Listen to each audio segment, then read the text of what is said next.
Ah, ils sont super organisés, ils ont des guetteurs, ils ont des gens qui les ravitaillent régulièrement.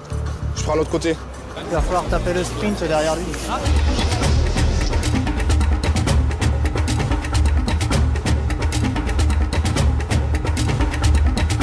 vous intéresse de voir où ils ont planqué des sacs, des vendeurs? Ah, tout à fait. Oui. Alors, suivez-moi.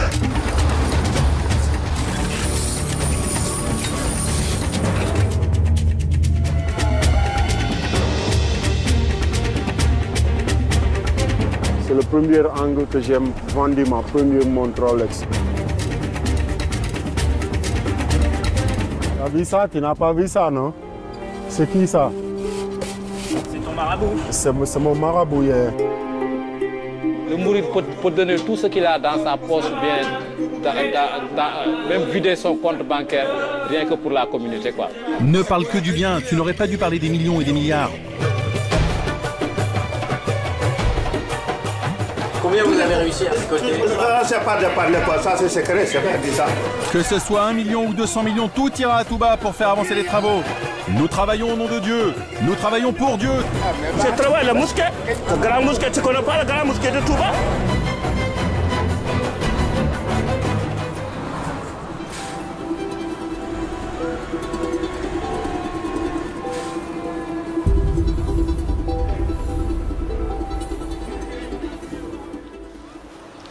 Bonsoir, bienvenue dans Enquête exclusive qui vous fait découvrir ce soir l'univers étrange, étonnant des vendeurs à la sauvette. Ils sont un peu partout dans le monde, dans tous les hauts lieux touristiques comme ici, au pied de la Tour Eiffel.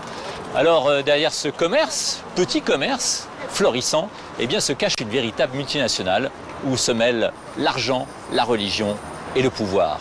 La multinationale des vendeurs à la sauvette, c'est un reportage de Michael Richard sur des images de Richard Monrobert pour ses productions et Enquête exclusive. Le soleil se lève sur le château de Versailles. Et devant les grilles majestueuses du monument, les touristes qui se pressent ne se doutent pas qu'ils font l'objet d'une étonnante bagarre en coulisses. À l'origine de tout, ces Africains qui sautent sur les visiteurs à peine débarqués. Ils ne payent pas de mine et pourtant ils captent une bonne partie du business lucratif des vendeurs de souvenirs.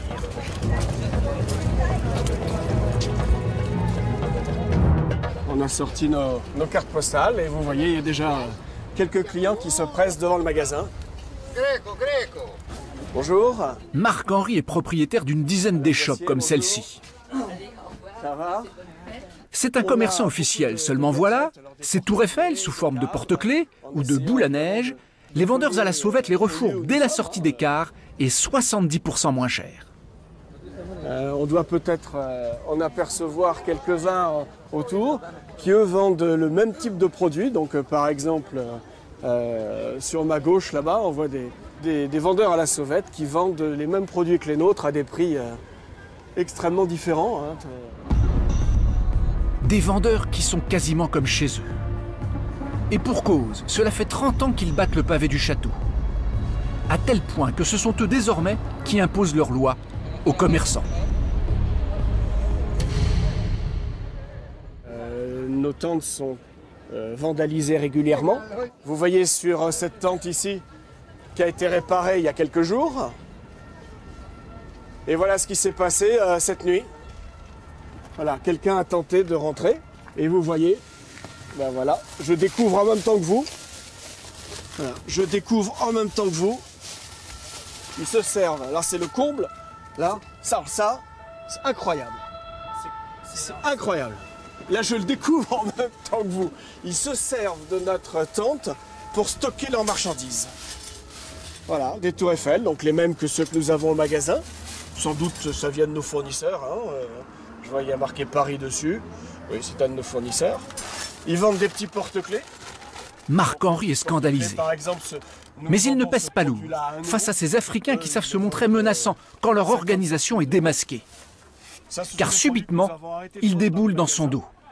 J'étais obligé de sélectionner d'autres produits. Ils veulent récupérer leurs marchandises, là, je crois, derrière. Oui, j'espère que je ne vais pas me prendre un coup, car ça m'est déjà arrivé. C'est pour vos marchandises? Devant leur détermination, le commerçant n'ose pas leur résister. Là aussi, vous avez des sacs. Vous vous servez de la tente. C'est quoi? Là, vous avez un sac. Oui, c'est mon sac. Eh ben, prenez-le, monsieur. Ouais, je le prends. D'accord. Nous, on restera là après toi, on sera là, on est là avant toi et on sera là après toi. D'accord, On le sait. Si on se casse, tout le monde se casse. D'accord. Monsieur, pas de problème, messieurs. Si on se casse, tout le monde se casse. On est là avant toi, on sera là après toi. Mais pourtant, c'est illégal. Moi, je te parle pas, toi. Je te connais. C'est illégal. Journaliste, je te parle pas. Casse-toi. Excusez-moi. Tête de con. Vous croyez que les gens... Il est tête de con, je ne parle pas, lui.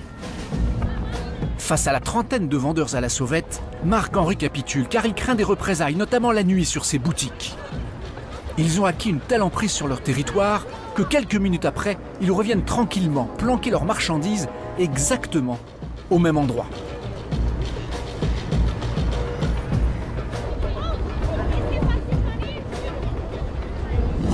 Casse-toi. Je vous respecte les paroles. Vous êtes de la merde, cassez-vous. Et vous, la merde.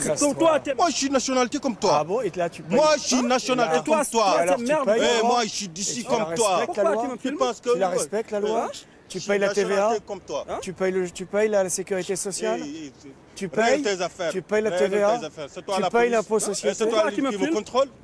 Oui, exactement, j'aimerais. Aux États-Unis, on appelle ça une interpellation civile.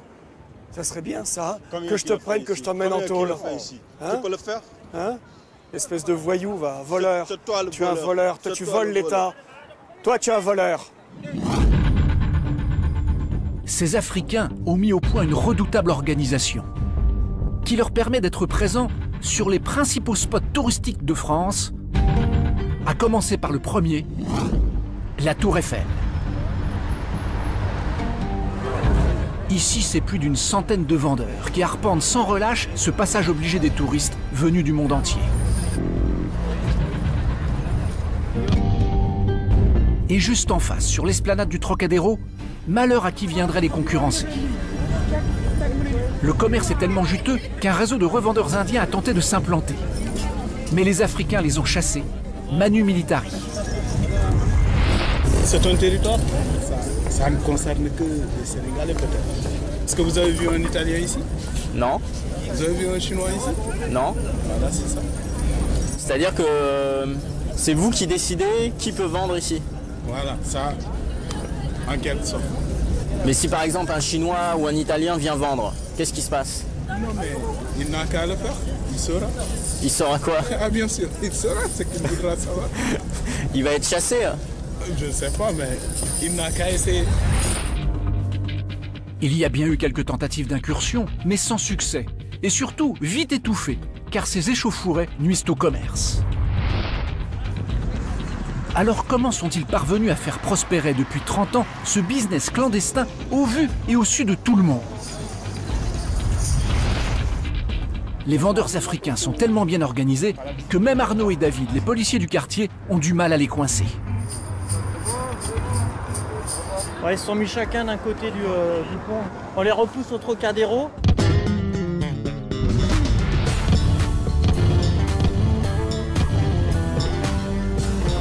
Mais le plus étonnant, c'est que ce réseau de vendeurs à la sauvette a fait main basse sur les plus grands sites touristiques de la planète. Salut, tu vas bien? Ouais, ça va. Une incroyable multinationale qui a par exemple colonisé New York. Les meilleurs d'entre eux s'y sont installés, ils gagnent 2 fois plus d'argent qu'à Paris. C'est ce qui s'est passé pour Hassan. On peut tout faire. C'est pas seulement que les Blancs qui peuvent faire tout. Non, on peut tout faire. Tout ce que tu vois ici, c'est pour nous.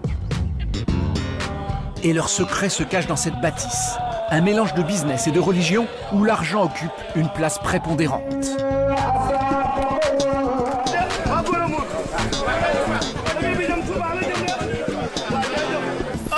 1 million ou 200 millions, tout ira à tout bas. Nous travaillons au nom de Dieu. Donnez, donnez. Cet argent accumulé dans le monde entier prend la destination d'une ville africaine inconnue du grand public, mais vénérée par cette multinationale de vendeurs à la sauvette, Touba, au Sénégal. La capitale d'une religion tenue par de mystérieux marabouts, comme Moudou Karam Baké. Une partie de son pouvoir repose sur l'argent des revendeurs et plus généralement de tous ses fidèles, et il sait en profiter.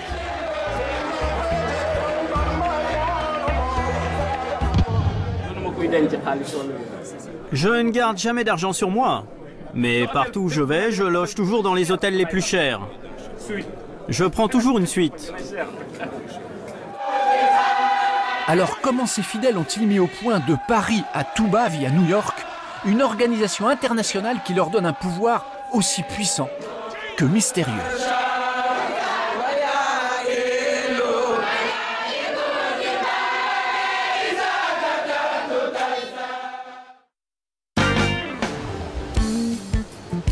Notre enquête commence à Dakar, au Sénégal. À quelques jours du plus grand pèlerinage d'Afrique que les revendeurs de petites tours Eiffel ne manqueraient à aucun prix. Le Grand Magal, un des moments clés pour ce réseau international qui combine business et religion.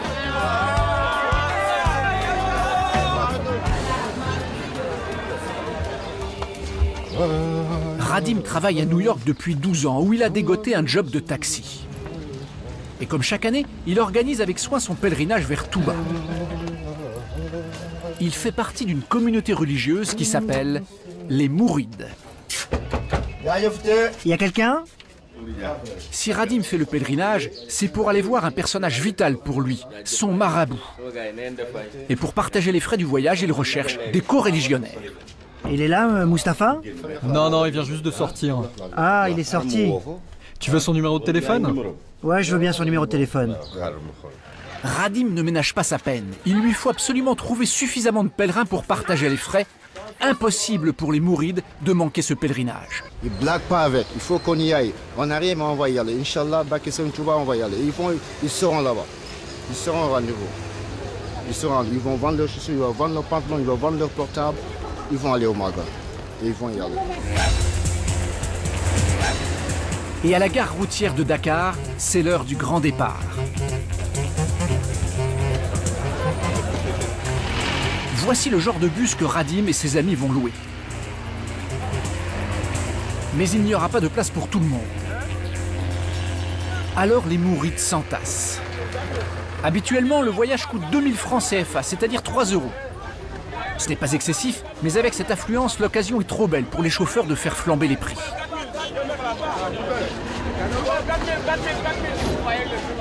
Chaque jour, il y a un bus qui prend un départ ici pour aller à Touba, quoi. Surtout que là, c'est le Magal. C'est sûr qu'il y a des bus, il y a peut-être une trentaine de départs par jour. Hein. 30 départs par jour, un chiffre bien insuffisant. Alors dès qu'un car arrive, il est pris d'assaut par les pèlerins.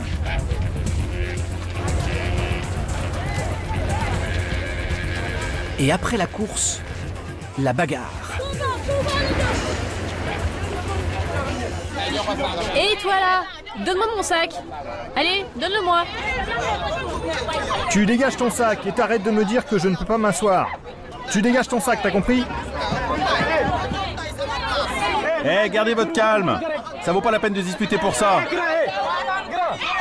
Eh, calme-toi. Je vais te casser la gueule. Mais quoi, tu veux me casser la gueule mais tu t'es regardé? Tu n'en es même pas capable. Du calme, du calme.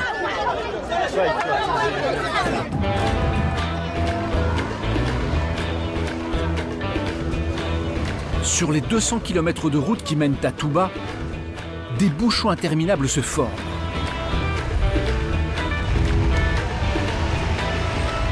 Le pèlerinage mouride devient alors en bus une incroyable aventure où ferveur religieuse et danger de la route se côtoient. Car pour gagner encore plus d'argent, les chauffeurs embarquent des voyageurs sur les toits des véhicules. Nous aussi on a un peu là, parce que c'est risqué quoi. Il y a des accidents ici des fois? Ah, parfois il y aura des accidents. C'est qui est seul qui sait quoi. Les Mourides prennent des risques insensés.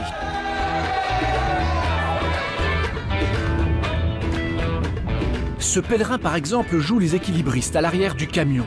Un coup de frein et adieu le pèlerinage. Eux circulent carrément à 3 sur ce scooter pour parcourir 200 km. Mais encore plus dangereux, les chauffeurs quittent la route goudronnée en empruntant les bas-côtés pour aller plus vite. Mais les risques sont encore plus importants, les passagers sur le toit doivent éviter les arbres.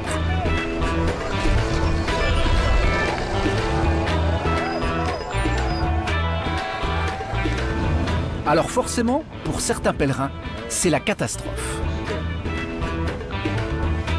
Cette camionnette s'est retournée, son pneu a explosé, faisant quelques blessés légers. Et 30 km plus loin, c'est l'arrière de cette voiture qui a légèrement changé de forme, sous la violence du choc. Le bus, dépourvu de frein, l'a percuté à pleine vitesse. Le conducteur de la voiture, en t-shirt bleu foncé, a eu la peur de sa vie et il est fou de rage. Vous me laissez lui parler, je vais m'occuper de sa mère s'il ouvre la bouche. Mais moi aussi, mes phares sont cassés. Si tu me parles de tes phares cassés, je vais m'occuper de ta mère. Dégagez de la route, là, dégagez.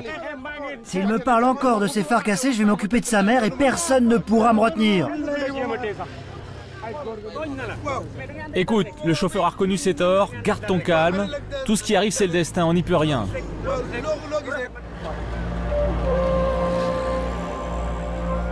Et après 12 heures de route, les pèlerins arrivent enfin à Touba, la capitale des Mourides. C'est la seconde ville du pays.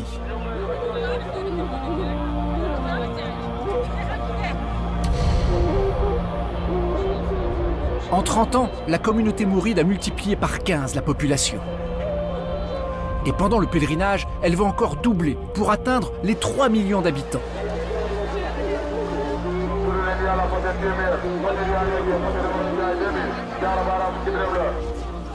Voilà le but de leur voyage, une des plus grandes et des plus belles mosquées d'Afrique, qui attire aussi des richesses insoupçonnées en provenance du monde entier.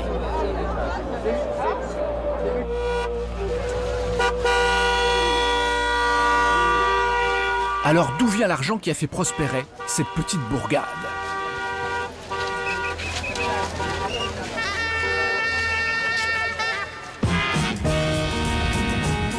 Au départ, il y a une organisation bien rodée, dont l'une des ramifications se trouve à Paris, sous la Tour Eiffel.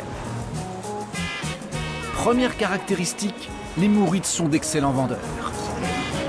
Ils ont toujours le sourire et surtout avec eux, les touristes peuvent négocier à l'africaine. Alors ils ont l'impression de réaliser de bonnes affaires. Ah non, non, non, c'est trop cher. 3 plus pour ta clé. Ok, 3 et porte-clés. C'est la Tour Eiffel. Certains jours, pendant les fêtes et les vacances, les vendeurs peuvent gagner jusqu'à 300 €, alors qu'au Sénégal, le salaire moyen n'est que de 200 € par mois. Mais ce commerce clandestin est strictement interdit. Alors les Mourides sont constamment aux abois, car la police rôde. Casquette.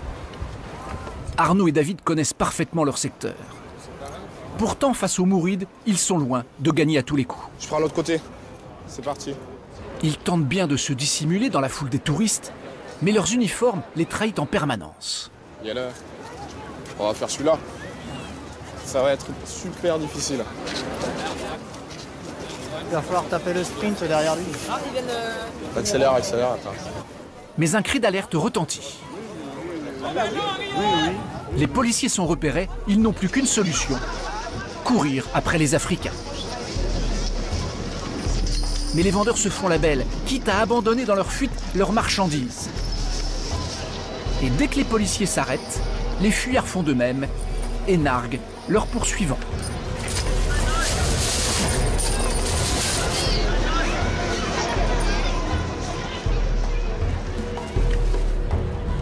On va repasser à l'intérieur. En fait, les Mourides ne craignent pas grand-chose, car malgré ces quelques courses-poursuites, ils ne sont pas une priorité pour les policiers, qui, s'ils voulaient vraiment les arrêter, les poursuivraient en civil. Pardon. Arnaud et David viennent de repérer à nouveau plusieurs Sénégalais. À bicyclette, ils ont a priori plus de chance, mais c'est compté sans l'organisation des Mourides. D'accord. Ouais, ils se sont mis chacun d'un côté du pont, j'en ai là. Je sais pas s'ils vont prendre la promenade ou s'ils vont descendre en dessous. Je passe pas.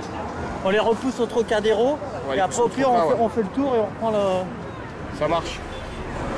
Mais les vendeurs ont tout prévu. Sur le pont séparant la Tour Eiffel du Trocadéro, un guetteur. Et c'est lui qui va alerter les vendeurs.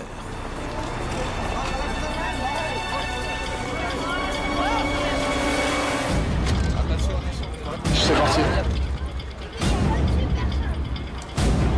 Au milieu des voitures et à contresens, ils s'élancent. Il s'agit de les attraper avant la fin du pont, car de l'autre côté, on change d'arrondissement et les policiers ne sont plus sur leur secteur. Grâce au vélo, ils sont arrivés à leur hauteur. Stop, arrête-toi! Mais les vendeurs sénégalais prennent tous les risques au milieu des voitures.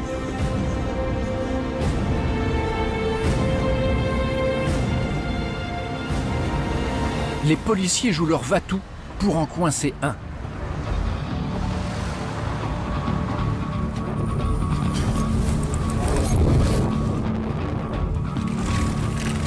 Mais comme une anguille, le vendeur réussit à leur filer entre les doigts.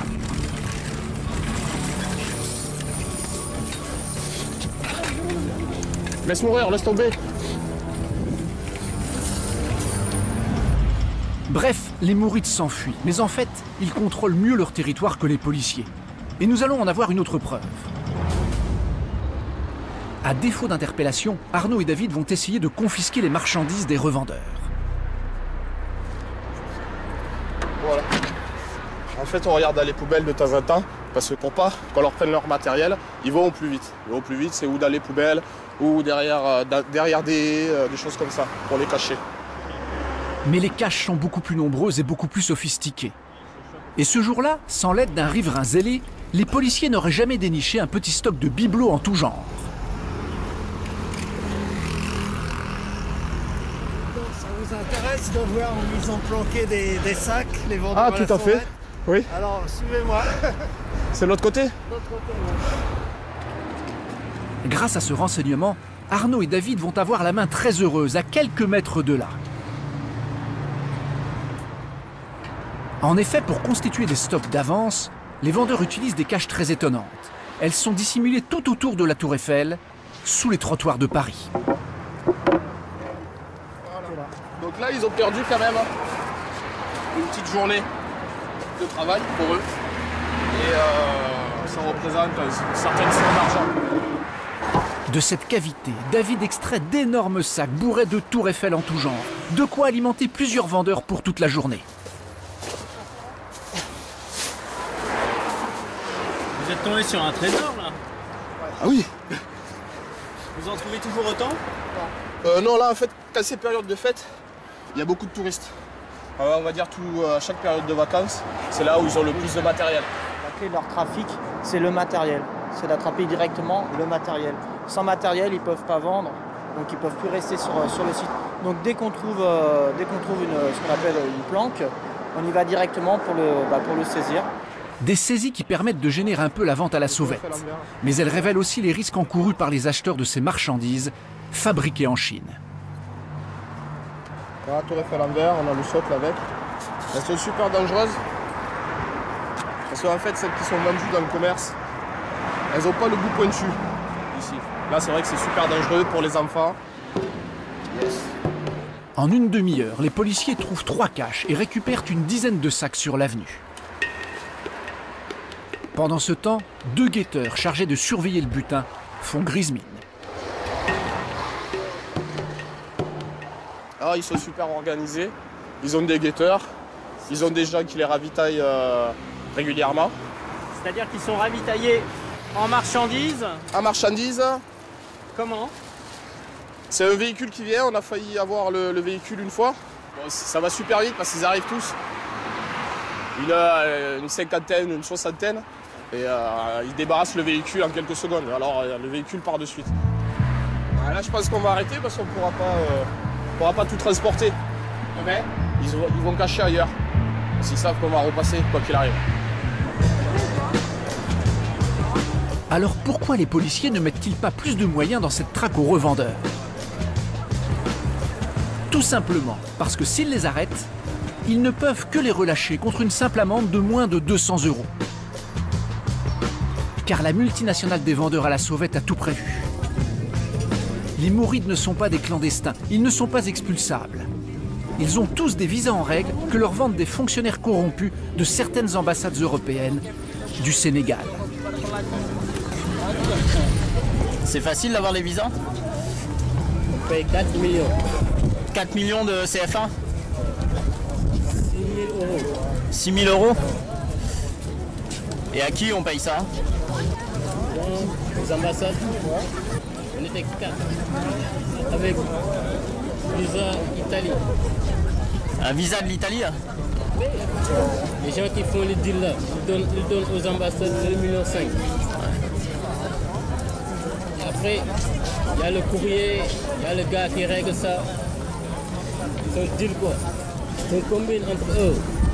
Donc tu me disais tout à l'heure, toi tu as payé 6 000 € à des passeurs, et eux ils ont payé à l'ambassade d'Italie, à Dakar, pour que tu aies un visa de 6 mois. Et beaucoup de gens viennent comme ça? La plupart des gens qui sont ici. Un scandale qui a éclaté récemment à l'ambassade d'Italie à Dakar, où un responsable a été relevé de ses fonctions. En quelques années, il aurait fait passer 2000 personnes en Europe contre des visas effectivement vendus 6 000 €.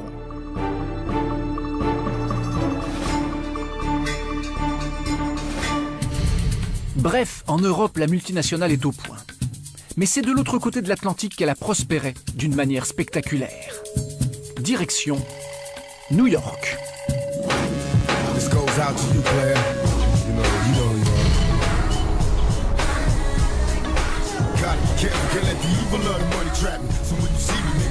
Ici, les Mourides seraient près de 9000, la plus forte concentration hors des frontières du Sénégal.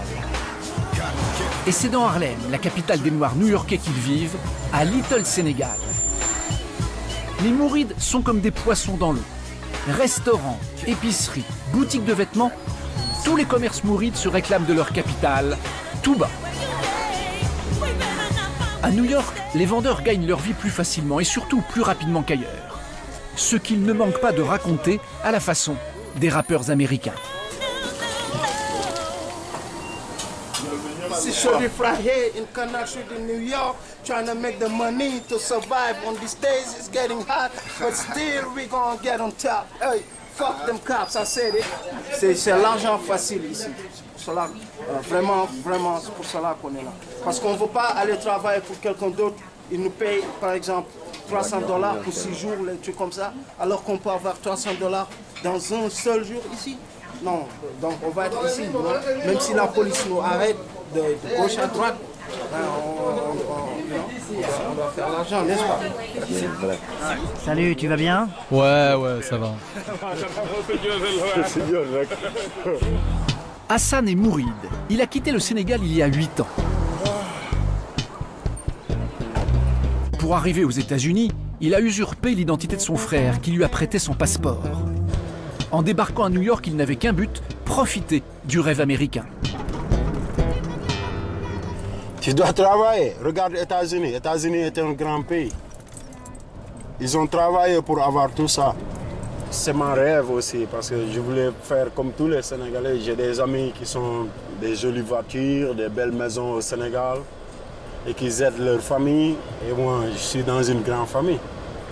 J'ai perdu mon père en 1987. Et tout ce que je voulais faire, d'aider ma famille, remplacer mon père. On est là pour gagner nos vies. We have no choice. En 8 ans, Hassan est passé de vendeur de rue à vendeur de voitures vers le Sénégal et aujourd'hui, il a pu s'offrir ce bolide.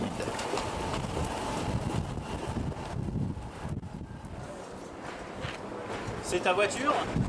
Yeah, c'est ma voiture, oui. Ça, c'est ma deuxième femme. Et quand Hassan conduit, une autre personne très chère à son cœur n'est jamais bien loin. C'est son marabout.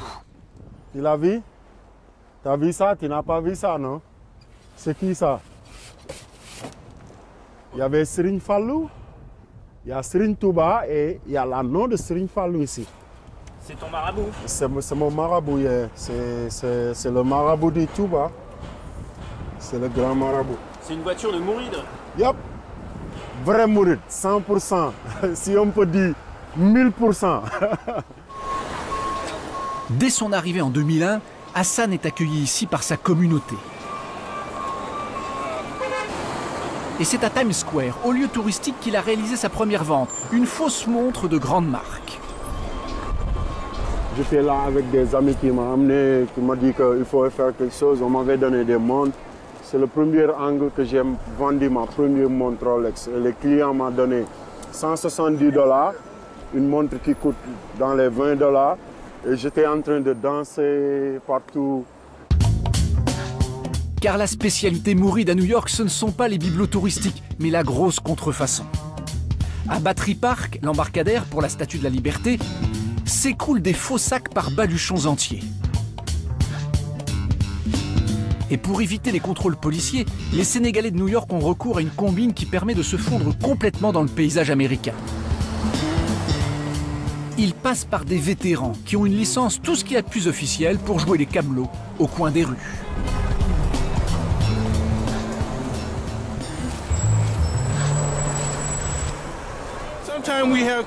Parfois on se dispute parce qu'ils se mettent à vendre la même marchandise que moi. Mais bon, c'est ça le capitalisme. Des fois certains vendeurs débarquent et vendent des sacs beaucoup moins chers que les miens. Et je me mets à crier, hey, pourquoi tu les vends moins cher? Mais tu sais, tout va bien parce qu'ils arrivent ici en été et au printemps. Ils travaillent très dur, ils économisent de l'argent et retournent au Sénégal chez eux pour prendre soin de leur famille. Je ne peux que respecter ça. Nous descendons tous du même créateur, on n'a qu'un seul Dieu. En fait, derrière cette fraternité bon enfant, il y a souvent un deal commercial et chacun y trouve son compte. Les Américains comme ça, c'est des militaires retraités. Et puis il y a des licences qu'on donne les militaires retraités, on ne donne pas les Sénégalais. Et on prend les Américains pour l'utiliser les Américains pour acheter des sacs et faire comme un pourcentage. Quand on achète le sac à 20 $, on le vend à 50 $, lui il prend 10 $. À New York, en plein été, un vendeur peut empocher jusqu'à 1000 $ par jour. Et la grande force de la communauté mouride, c'est de convaincre ses membres de lui en reverser une partie.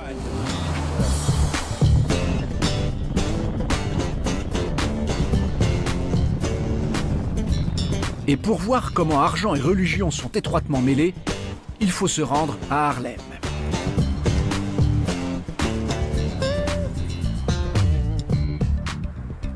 Tout se joue dans cette demeure en briques rouges, qui est un peu le siège social de la communauté.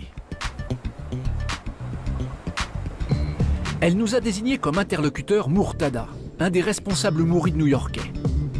Il sait tout des finances prospères des Sénégalais de New York, mais il se garde bien de rentrer dans les détails. C'est beaucoup d'argent, hein? Ouais, c'est beaucoup d'argent. Hein. Comment vous faites pour réunir tout cet argent? Ah, tu sais que dans la communauté, c'est toujours une solidarité qui compte entre les mourides. Donc, ça nous a pris beaucoup de temps, mais quand même, c'est la volonté. Chacun était content, était prêt à participer en collectant de 1 $, de 2 à 3 à 4 $. On a fini par construire et réformer cette maison. La réalité est un peu plus complexe que ne veut bien le dire Murtada, et vous allez comprendre pourquoi. Aujourd'hui, c'est jour de prière. Le bâtiment est plein à craquer. Nous voici au cœur de la multinationale mouride qui mélange étroitement business et religion. C'est même l'une des forces de son fonctionnement. Or, dans cette maison à l'intérieur sobre, il y a une pièce étrange qui tranche avec toutes les autres. C'est derrière ce rideau que les véritables chefs de la communauté de passage à New York se reposent. Ils ont un train de vie de PDG. Cette chambre-là, c'est une chambre que nous mettons au fond de notre groupe. Voici la suite de grands luxes réservés aux vrais patrons. Les marabouts, dont les portraits ornent les murs. Ce sont eux qui récupèrent une partie de l'argent des revendeurs du monde entier. Et la quête commence dès la prière.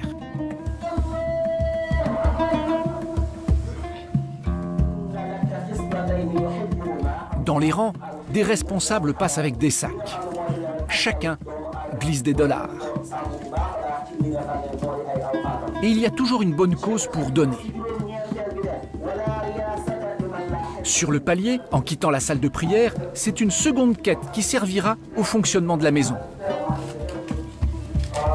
Et ce n'est pas tout. À la sortie, troisième quête pour financer de gros investissements au Sénégal. Cette fois-ci, il s'agit d'agrandir la grande mosquée de Touba. Bon, merci. Hein. L'argent que nous récoltons ici va à Touba, c'est pour le calife. Que ce soit 1 million ou 200 millions, tout ira à Touba pour faire avancer les travaux. Nous travaillons au nom de Dieu. Nous travaillons pour Dieu. Celui qui travaille pour Dieu, contribuez.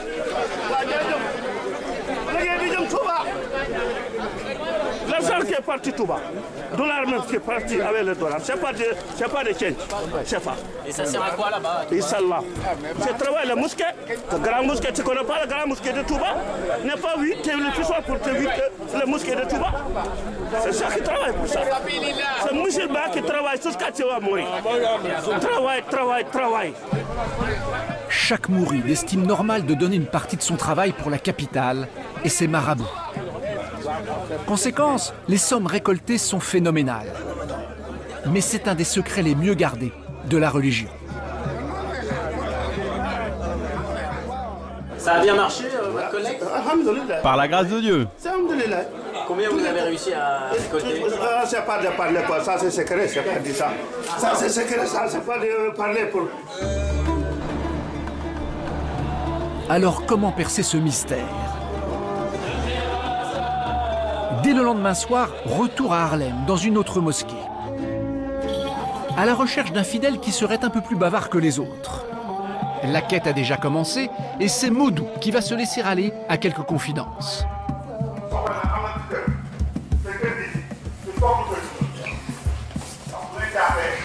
Les mourides, quand il s'agit de donner des adieux, ils ne comptent pas, quoi. Il ne compte pas. Le mouride peut donner tout ce qu'il a dans sa poche, bien, même vider son compte bancaire, rien que pour la communauté, quoi. Le mouride, le adieu, ça ne compte pas sur lui, quoi. Il peut donner des milliards pour le adieu, quoi, pour un mouride. Ouais. Écoute, il faut arrêter de parler avec ces journalistes. Quand on parle avec eux, il faut parler de ce dont on est sûr et qui est en conformité avec le mouridisme. Écoute, je suis né dans le milieu mouride et j'y ai grandi, donc je sais de quoi je parle. Ne parle que du bien, tu n'aurais pas dû parler des millions et des milliards. Écoute, moi je parle français. Toi tu ne parles pas français. Tu ne sais même pas de quoi je parle. Il m'a demandé combien je sors de ma poche pour les donner. Je lui ai fait comprendre que le mouride n'a aucune limite concernant les dons. S'il a des milliards, il peut les donner. Ok, alors dis-lui aussi que ça ne diminue pas ses biens et qu'un mouride ne se demande jamais où il met cet argent. Modou se fait vertement rabrouer par un porte-parole de la communauté. Et quelques minutes plus tard, un officiel lui demandera de quitter immédiatement les lieux. Si les marabouts communiquent très facilement sur la religion et très peu sur son financement, c'est parce que l'argent accumulé leur confère aussi un redoutable pouvoir politique. Et c'est au Sénégal, à Touba, que nous allons nous en rendre compte.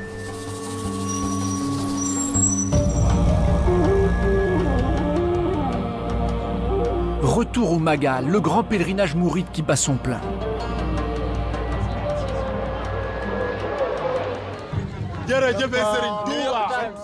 Nous retrouvons Radim, notre pèlerin new-yorkais. Pour lui, c'est un grand jour. Il va enfin rencontrer son marabout dont il conserve la photo autour du cou. Là, je suis trop content, je suis rassuré. J'ai fait tout ce trajet pour voir le cher, juste pour ça. Je n'ai même pas besoin de le voir tête à tête et lui parler. Là, ça me suffit. Du moment qu'il est content, tout le monde est content, je suis content.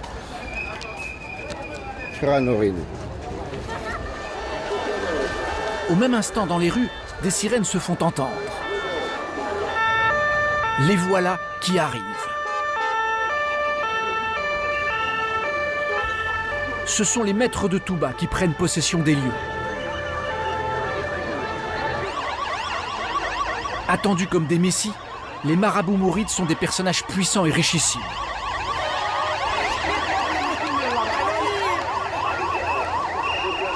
Escortés par la police, ils sont une centaine à venir des 4 coins du pays.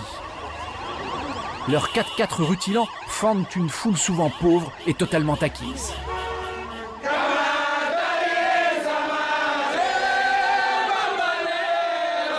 Pour ce grand pèlerinage, la chorale de la mélodie divine est au rendez-vous.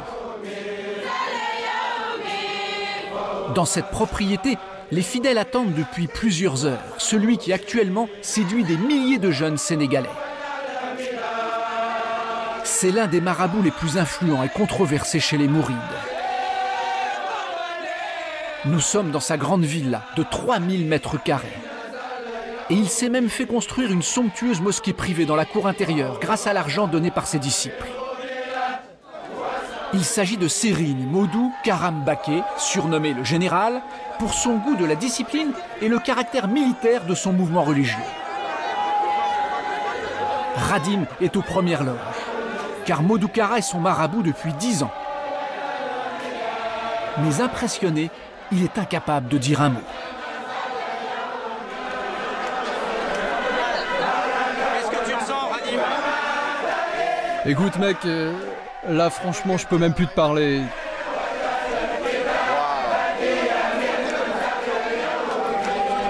Je suis désolé mec. Modou Kara a fait les choses en grand. C'est dans son immense demeure, sous ce chapiteau, que ce prédicateur reçoit ces centaines de fidèles survoltés. Certains ne l'ont pas vu depuis plusieurs mois, voire plusieurs années.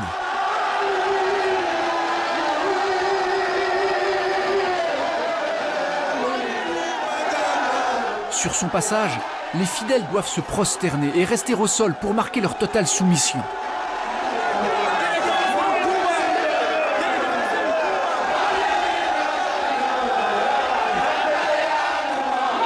Mais en pleine frénésie, certains tombent carrément en transe. Laissez-le respirer, dégagez le passage. Éloignez-vous, reculez, éloignez-vous. Reculez, reculez.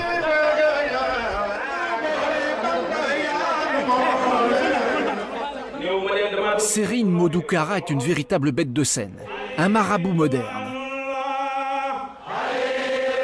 Durant ses grands-messes, il s'attache surtout à galvaniser ses fidèles.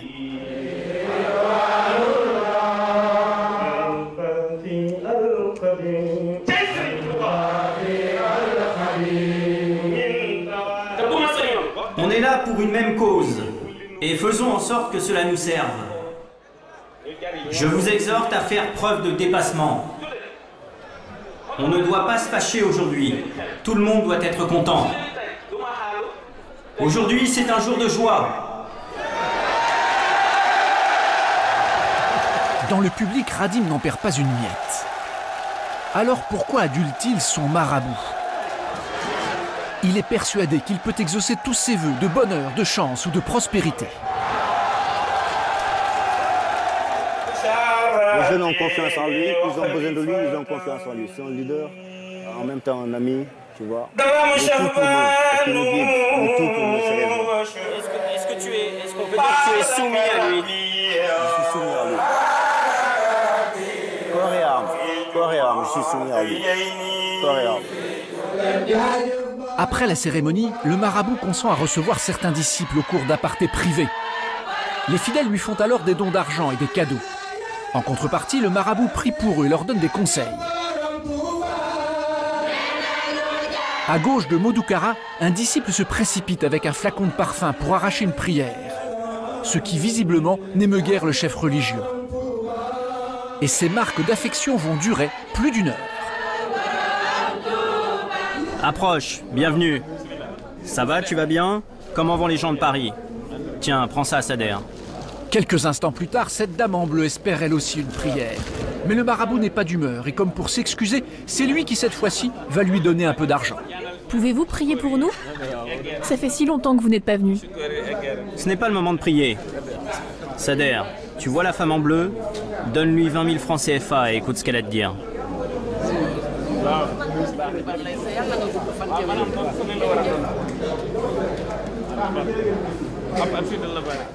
Ce sportif national lui aussi est venu faire un don à Modou Kara. Mais il vient de perdre un combat important. Ce lutteur vient chercher auprès du marabout de la force et du pouvoir. Mais Modou Kara va le recevoir plutôt fraîchement. Moi, je ne prie jamais pour un lutteur. Je vais plutôt te montrer comment tu dois faire. Tu vas au combat pour te faire terrasser. Pourquoi? Il y a une façon de lutter. Ça ne doit plus t'arriver. Si tu as quelqu'un pour t'indiquer la voie à suivre, écoute-le. Ce que tu faisais au début, c'était bien, mais il te manque encore quelque chose. C'est le sport qui est comme ça. Quand il y a un combat, moi je ne prends jamais parti. Je soutiens tous les lutteurs. Tu n'as qu'à faire des efforts. Le lutteur encaisse le coup. Et pourtant, ça ne va rien enlever à son envie de faire un don d'argent à son marabout. Je vais lui faire un don, mais pas tout de suite. Je vais le faire discrètement dans une enveloppe. Parce que moi je suis connu, donc je ne veux pas que les gens disent « Ah, le grand lutteur a donné tant d'argent au marabout ». Mais Modou Kara ne se contente pas de dons occasionnels. Il a créé au sein de la communauté son propre courant, le Mouvement mondial pour l'unicité de Dieu, avec une charte très contraignante. Les fidèles doivent adhérer au mouvement en payant une carte de 1000 francs CFA, c'est-à-dire 1,5 €, et en versant ensuite chaque mois la même somme. Mais surtout, les disciples du marabout doivent être au service exclusif de la communauté. En clair, il faut obéir à tous ses ordres. Son mouvement compterait plus de 900 000 adhérents et plusieurs centaines de milliers d'euros récoltés chaque année. Dans un pays pauvre comme le Sénégal, c'est une manne d'argent exceptionnelle dans les mains d'un seul homme. Alors qu'en fait-il? À cette question, le marabout botte en touche. Comment vous utilisez l'argent que vous recevez de vos milliers de talibés? Qu'est-ce que vous en faites? En tout cas, moi, vous m'avez observé. En tout cas, je ne récupère rien, moi. En tout cas, moi, je peux. Je vais parler de ce journaliste, mais ne lui traduisez pas ce que je vais dire.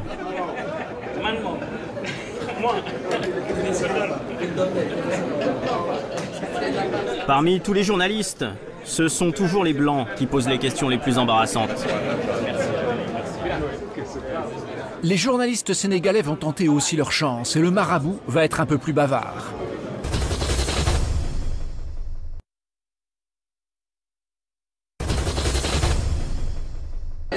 Parmi tous les journalistes, ce sont toujours les Blancs qui posent les questions les plus embarrassantes.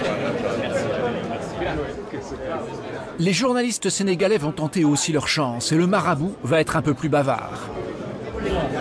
Quelles sont vos sources de revenus? Depuis 19 ans, je n'ai pas gardé le moindre sou en poche. Même ma femme se demande d'où vient mon argent et si je ne le multiplie pas.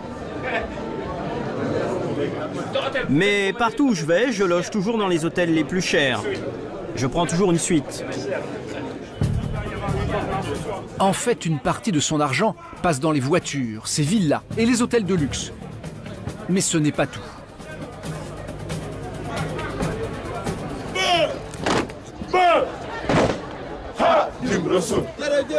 Modou Kara, surnommé le général, a investi dans une milice personnelle, la Kara Sécurité. Plusieurs centaines de jeunes mourides sans armes composent ce service d'ordre, appelé les commandos de la paix. Dans les rues de Touba, le défilé de ces soldats lui permet d'afficher son pouvoir. Le gouvernement surveille cette milice de très près, car elle fait parfois la chasse aux mauvais musulmans, aux vendeurs de drogue, mais aussi le coup de poing avec les opposants du marabout ou les journalistes.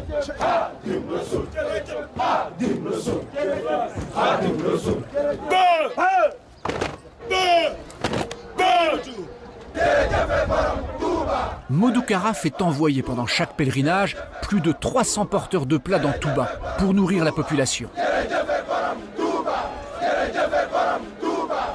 Et c'est sa milice qui surveille les dizaines de marmites dans les cuisines. C'est ici que les disciples préparent les repas à base de mil, de viande, l'aliment le plus cher au Sénégal.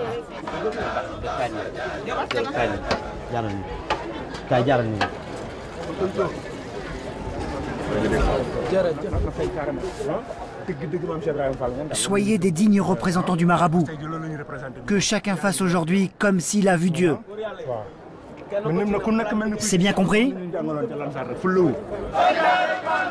Les soldats du marabout vont ensuite distribuer les plats garnis dans plusieurs quartiers de la ville. Dans les rues, les gens se jettent sur les plateaux. Ils profitent de cette journée de partage pour manger ces plats de viande. Voilà aussi pourquoi ces fidèles idolâtrent le marabout à chaque instant.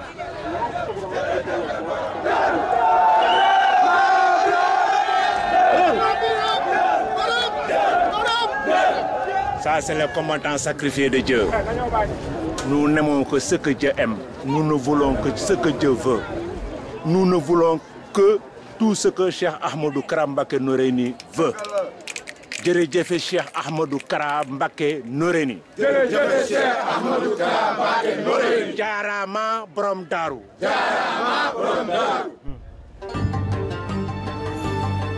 Avec une telle organisation, il était tentant pour le marabout de faire de la politique et il a allègrement franchi le pas.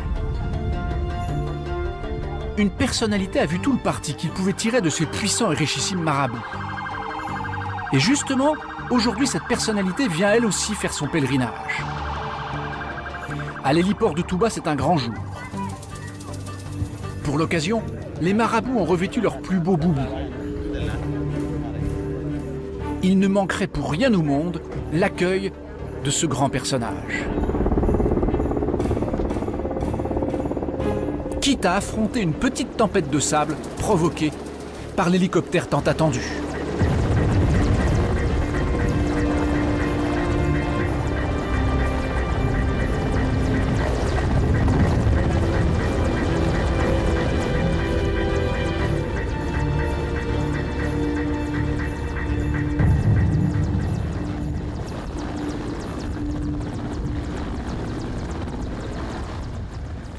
Il s'agit du président sénégalais en personne, Abdoulaye Wade. Il ne s'en cache pas, il est aussi membre de la communauté mouride.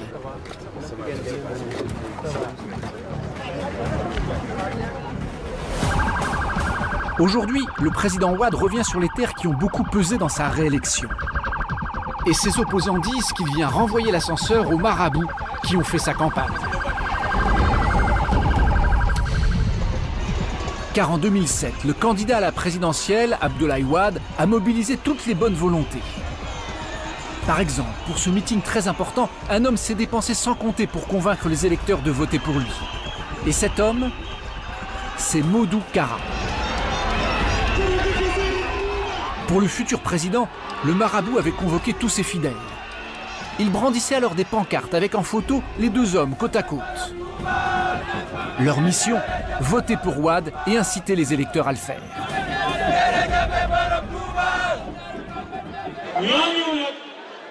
Il y a différentes catégories de personnalités politiques qui aspirent à diriger le pays. Mais celui-ci, il a déjà prouvé par ses actions qu'il en était capable. C'est pas vrai ? Tout ce qu'on a pu avoir au Sénégal, c'est grâce à lui. Un soutien au président qui démontre le poids des marabouts dans la vie politique du pays.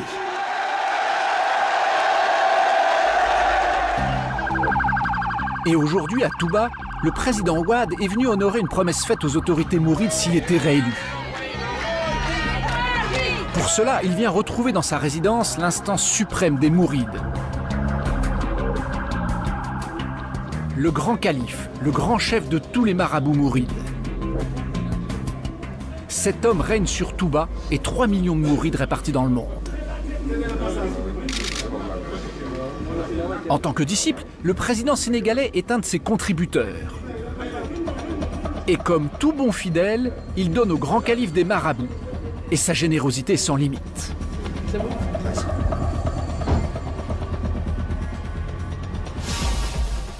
Ces dernières années, certains quotidiens nationaux ont d'ailleurs épinglé ses largesses pour Touba.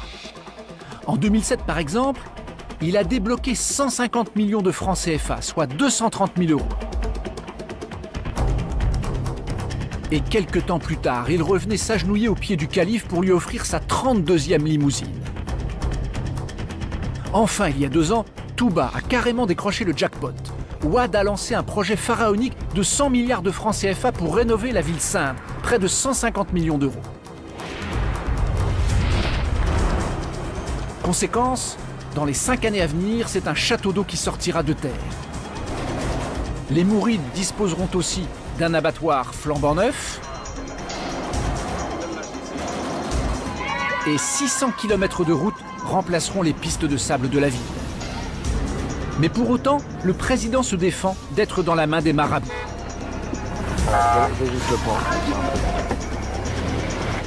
Allez, avancez. Le mouridisme est aussi caractérisé par la discipline et parce que c'est une pyramide au-dessus de laquelle il y a le calife. Vous voyez bien le calife. Vous croyez que c'est un dictateur, le calife? Pas du tout. Absolument pas. Mais c'est une autorité. Quand il dit vous faites ça, tout le monde le fait. Y compris pour vous? Ça dépend, non? Ça dépend. Moi, il ne me demande jamais. Vous savez, je vais vous dire une chose. Et je l'ai souvent répété. Jamais aucun calife, depuis que je suis là, avant d'être président et maintenant, ne m'a demandé de nommer celui-ci ministre ou celui-là. Jamais.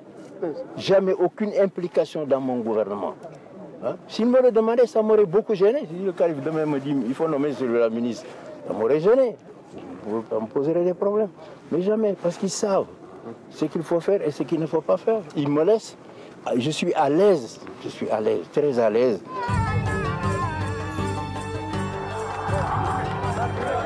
De la Tour Eiffel à Paris, à Touba en Afrique, en passant par New York, la multinationale Mouride a acquis un pouvoir politique à la mesure de son réseau économique.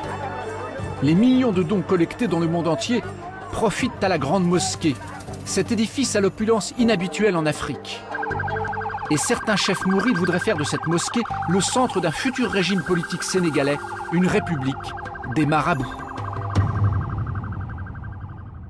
Cette émission a été préparée avec Julie Mamoumani, rédaction en chef Laurent Everson et Maud Brunel, production Stéphanie Burlot. Bonne soirée sur M6.